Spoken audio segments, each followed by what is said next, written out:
Road to Rock. Cry for the Moon by Epica.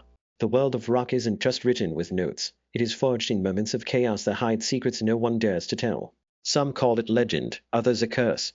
Turn up the volume. This is Road to Rock, and this is the story of Cry for the Moon by Epica. 2003. A new Dutch band is trying to prove it is not a side project, not a copy, not a cute experiment with choirs and guitars. Cry for the Moon lands like a mission statement, symphonic metal with teeth, and a topic that refuses to stay polite. This song starts with Mark Jansen bringing in the backbow, the riffing, the pacing, the sense of tension that keeps tightening instead of resolving. He had already shown he could write heavy music with big arrangements, but here he aims it like a spotlight. The trigger is plain and human frustration with religious authority and hypocrisy, and the damage it can do when power hides behind faith. Not fantasy, not vague symbolism. Direct confrontation.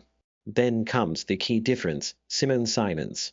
Early in Epica, her voice was still being shaped into this role in real time.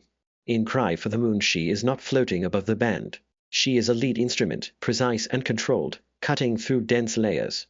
That contrast is the song's engine, brutality under her, clarity above it. Inside the band, this was also practical pressure. Epica is new, and the expectations around them are immediate. The Jansen connection, the symphonic tag, the need for a single track that says, "This is us." The tension is not some made-up fugue. It is the constant push-pull of a young lineup balancing extreme metal credibility with orchestral ambition, and deciding how blunt the message can be without losing the audience they are trying to win. In the studio, you can hear the choices that make it work.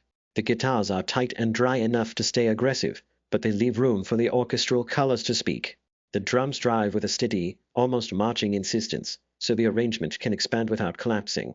When the growls enter, they are not there for novelty, they are positioned as the song's shadow voice, answering the clean lines and turning the debate into a confrontation. Structurally, Cry for the Moon is built on contrasts, calm to impact, clean to harsh, open chords against churning rhythm. The chorus is designed to be remembered on first listen, but the verses keep moving, like the song refuses to sit still. And those choral and orchestral layers are not just decoration. They widen the frame so the subject feels larger than one person arguing. It feels like an institution being challenged. Live, this track quickly becomes a pressure point. You can feel it in the room, the crowd locking into the main hook, then the shift when the harsh vocals arrive, the air changing as people realize the song is not just dramatic, it is accusatory. For a new band, that kind of reaction is risky.